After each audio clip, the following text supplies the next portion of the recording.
శ్రీ గణేశాయ నమః, శ్రీ సరస్వత్యై నమః, శ్రీ గురుభ్యో నమః. భక్తులారా, వ్యాసప్రోక్త మహాభారత ఇతిహాసం యథాతథంగా చెప్పుకున్నాం. ప్రతి శ్లోకం దాని అర్థం. ఇందులో భాగంగా నిన్నటి వరకు మనం ఆదిసభ, అరణ్య, విరాట, ఉద్యోగ, భీష్మ, ద్రోణ, కర్ణ, శల్య, సౌప్తిక, స్త్రీ పర్వాలనే 11 పర్వాలు పూజ చేసాం. 12వదైన శాంతి పర్వంలో కూడా మనం 220వ అధ్యాయం వరకు చెప్పుకున్నాం. ఈ రోజున 221వ అధ్యాయాన్ని ప్రారంభం చేద్దాం. ప్రారంభించే ముందు వ్యాస భగవాన్ని ప్రార్థన చేసుకుందాం. వ్యాసాయ విష్ణు రూపాయ వ్యాస రూపాయ విష్ణవే నమో వై బ్రహ్మనిదయే వాసిష్ఠాయ నమో నమః. నారాయణం నమస్కృత్య నరం చైవ నరోత్తమం దేవీం సరస్వతిం వ్యాసం తతో జయముదీరయే. అంజనానందనం వీరం జానకీ శోకనాశనం కపీశమక్షంతారాం వందే లంకాభయంకరం.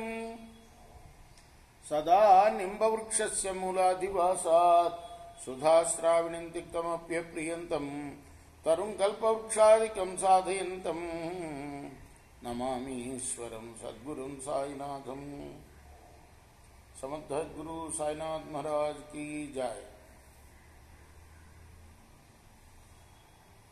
युधिष्ठिर उवाच द्विजातयो व्रतोपेताः यदिदं भुञ्जते हविः अन्नं ब्राह्मणकामाय कथमे तत्पितामह.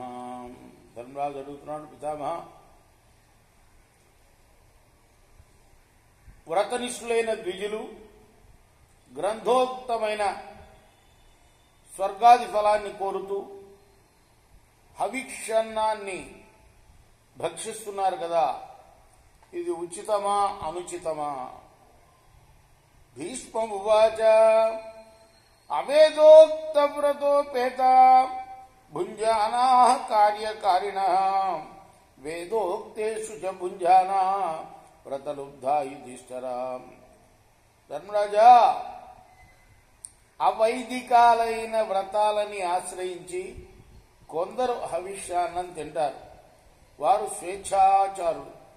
వేదోక్త వ్రతశీలురై సకామ కర్మలను ఆశ్రయించి మరికొందరు హవిష్యాన్నం తింటారు. అంటే వేదంలో చెప్పిన విధంగా యజ్ఞం ఆచరించి ఆ తర్వాత హవిష్యన్నాన్ని తింటారు. సకామ దృష్టిలో ఇద్దరు సమానుడే. యుధిష్ఠిర ఉవాచ యదిదం తపైచ్చాహు ఉపవాసం పృథగ్జన ఏతత్తపో మహారాజా ఉతాహో కిం తపో భవేత్. అప్పుడు ధర్మరాజు మళ్ళీ అడిగాడు, మహారాజా, లోకులు ఉపవాసాన్నే తపస్సు అంటూ ఉంటారు. ఇది తపస్సేనా, లేకపోతే అసలు తపస్సు అంటే ఏమిటో చెప్పు.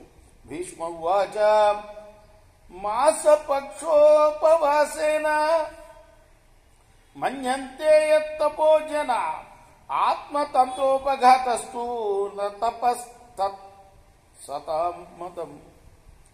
జనులు నెల రోజులు పక్షం రోజులు ఉపవాసం చేసి దాన్ని తపస్సు అనుకుంటూ ఉంటారు. కానీ ధర్మ సాధన భూతమైన శరీరాన్ని శోషింపజేసే దాన్ని, అటువంటి ఉపవాసాన్ని, అది తపస్సు కాదు. సత్పురుషులు దాన్ని అంగీకరించరు. త్యాగశ్చ సన్నతిశ్చైవ శిష్యతే తపోత్తమం సదోపవాసీ చ భవేత్ బ్రహ్మచారి సదా భవేత్. సజ్జనుల అభిప్రాయంలో త్యాగము, వినయమే తపస్సు అంటే. ఉత్తమ తపస్సు ఏమిటయ్యా అంటే త్యాగపరులై ఉండటం, ఎప్పుడు వినయాన్ని కలిగి ఉండటము. వాటిని పాటించే వాళ్ళనే నిత్యోపవాసులు అంటారు. వాళ్ళు నిత్య బ్రహ్మచారులు అవుతారు. రెండే చెప్పారు భీష్ముల వారు. ఏమిటి? ఒకటి త్యాగపరులుగా ఉండటం, రెండోది వినయం కలిగి ఉండటం. మునిశ్చ స్యాత్ సదా విప్రః దైవతం చ సదా భవేత్ కుటుంబికో ధర్మకామ సదా స్వప్నస్య భరత. ఓ ధనరాజా, త్యాగ వినయ సంపన్నుడైన బ్రాహ్మణుడే మహర్షి, దేవుడు కూడా. అటువంటి వాడు గృహస్థుడైనా ధర్మరక్షకుడై నిద్ర ఆలస్యాలను దరిచేయనీయుడు. అమాంసాది సదా చ స్యాత్ పవిత్రస్య సదా భవే అమృతాసి సదా చ స్యాత్ దేవత అతిథి పూజక. మాంసం ఎప్పుడు తినకూడదు. అమాంసాది సదా స్యాత్, ఎప్పుడు పవిత్రంగా ఉండాలి. వైశ్వదేవాది యజ్ఞశిష్టమై అమృతమయమైన అన్నమే తినాలి. నిత్యం దేవతల్ని అతిథుల్ని పూజించాలి. విఘసాసి సదా చ స్యాత్ సదా చైవాధితి వ్రత శ్రద్ధదాన సదా చ స్యాత్ దేవతా ద్విజ పూజక. ఎప్పుడు యజ్ఞశిష్టమైన అన్నాన్ని భక్షించాలి. అతిథి సేవనను వ్రతంగా స్వీకరించాలి. ఎప్పుడు యజ్ఞశిష్టమైన అన్నాన్ని భక్షించాలి. అతిథి సేవను వ్రతంగా స్వీకరించాలి. శ్రద్ధాళువై నిత్యం దేవతల్ని బ్రాహ్మణుల్ని పూజించాలి. యుధిష్ఠిర ఉవాచ కథం సదోపవాసీ స్యాత్ బ్రహ్మచారి కథం భవే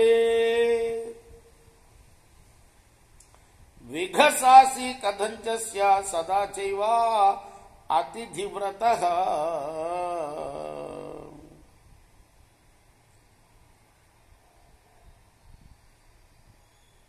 యుధిష్ఠిరుడు మళ్ళీ ఒక ప్రశ్న. ఏ రీతిగా నిత్యోపవాసి కాగలడు? బ్రహ్మచారి ఎలా అవుతాడు? విఘసాసి కావాలంటే ఎలా ఉండాలి? అతిథి వ్రతాన్ని ఎలా కొనసాగించాలి? భీష్మ ఉవాచ అంతరా ప్రాతరా సంచ సాయమాసం తథైవ చ సదోపవాసి సభవేత్ యోన భుంక్తే అంతరా పునః. భీష్ముడు చెప్తున్నాడు, ప్రతిరోజు ఉదయం సాయంకాలం మాత్రమే భుజిస్తూ మధ్యలో ఏమీ తిననివాడు నిత్యోపవాసి. భార్యాంగచ్చన్ బ్రహ్మచారి ఋతౌ భవతి త్వయి ద్విజ ఋతవాది భవేర్నిత్యం జ్ఞాన నిత్యస్య యోనర. ఋతుకాలమందే భార్యతో సంగమిస్తూ సత్యవాది అయి జ్ఞాననిత్యుడైన బ్రాహ్మణుడు వాడు బ్రహ్మచారి.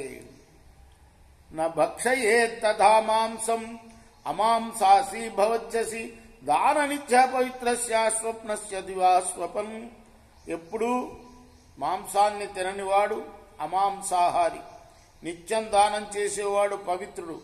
పగలెప్పుడు నిద్రించనివాడు వాడు ఎప్పుడు మేల్కొని ఉన్నట్లే. భృత్యాదిషు యో భుంక్తే భుక్తవత్సు సదా సదా అమృతం కేవలం భుంక్తే ఇది యుధిష్ఠిర. ధనరాజా, నిత్యం తాను పోషించవలసిన కుటుంబ సభ్యులు, సేవకులు, అతిథులు భుజించిన తర్వాతనే తాను తినేవాడు అమృత భోజనుడు అంటారు వాడిని. ఆ తినేది అమృతం అవుతుందా ఎప్పుడైతే కుటుంబ సభ్యులందరూ, సేవకులందరూ, అతిథులందరూ భుజించిన తర్వాత భుజించేవాడు. అభుక్తవత్సు నా స్నాన సతతం యస్తు వై ద్విజ అభోజనేన తేనాస్య జిత స్వర్గో భవచ్యుత.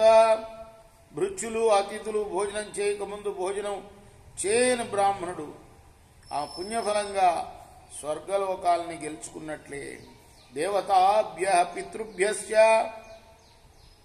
పితృభ్యో అతిథిభిః సహ అవశిష్టం తు యో స్నాతి తమాహుర్విఘసాసినం. దేవతలు, పితరులు, తల్లిదండ్రులు, భృత్యులు, అతిథులు భోజనం చేయగా మిగిలిన దాన్ని భక్షించేవాడినే విఘసాసి అంటారు. తేషాం లోకాహ్య పర్యంతా సదనే బ్రహ్మణా సహ ఉపస్థితాశ్చాప్సరోభిః పర్యాంతి దివ ఉపసః. అటువంటి వారికి అక్షయ లోకాలు సిద్ధిస్తాయి. బ్రహ్మదేవుడు అప్సరసులతో సహా, అప్సరసులతో సహా దేవతలందరూ కూడా అతని ఇంటి చుట్టూ తిరుగుతారు. దేవతాభిశ్చయేసార్థం పితృభిశ్చోపభుంచతే రమంతే పుత్రపౌత్రైశ్చాతేషాం గతిరనుత్తమ. దేవతలతో పితరులతో కలిసి భోజనం చేసినవాడు పుత్రపౌత్రులతో ఆనందంగా జీవిస్తారు, వారు ఉత్తమ గతులు పొందుతారు. ఇది మహాభారతే శాంతి పర్వణి మోక్షధర్మ పర్వణి అమృత ప్రాశనికో నామ ఏకవింశత్యధిక 200తమోధ్యాయ. వ్యాస మహర్షి రచించిన మహాభారత ఇతిహాసంలో శాంతి పర్వంలో 221వ అధ్యాయం. రేపు మనం 222వ అధ్యాయం ప్రారంభం చేద్దాం. కృష్ణార్పణమస్తు. సాయి కృష్ణార్పణం. స్వస్తి ప్రజాభ్య పరిపాలయంతాం న్యాయేన మార్గేణ మహిమహీషా గో బ్రాహ్మణేభ్యः శుభమస్తు నిత్యం. లోకాः సమస్తాः సుఖినో భవంతు.